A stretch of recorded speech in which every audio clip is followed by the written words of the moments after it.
We have U.S. troops from red states deployed on the streets of blue states over the objection of people's elected representatives.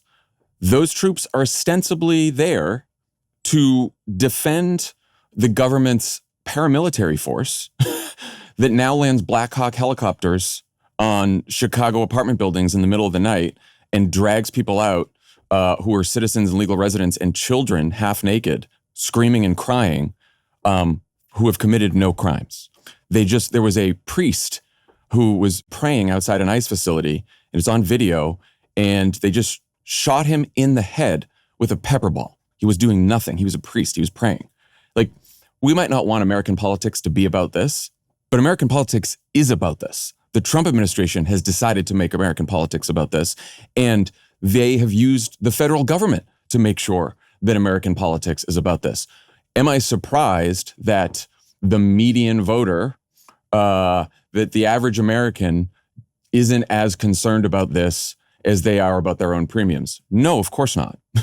Because if it's not happening in your city, and if it's not happening in your apartment building, and you're not paying as close attention to the news as political junkies like us, you are of course going to care more about your premiums. But that doesn't mean that it's not important. And that doesn't mean that if we let this slide and we just ignore it, that Trump is going to stop at deployments in Portland and Chicago. Remember, people thought maybe he would stop at deployments in Los Angeles and DC. And then he realized, I guess, that he didn't get the reaction he wanted.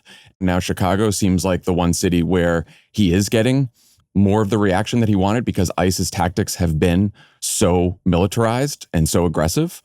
And so the question is, we get to 2026 and the midterms, and are there troops stationed by the polls? Are there, paramilitary ICE agents running around the streets around the election? And do we have faith that if the results are close and that there was some kind of, problem at the polls and there was intimidation or that everything's going to be okay?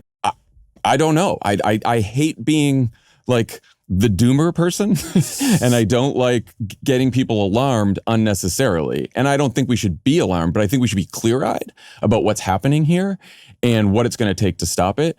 It is possible people being dissatisfied with the way that Trump is running the economy, the tariffs, cost of living, everything else is enough to just win us the midterms comfortably. But that is a bet that we're taking.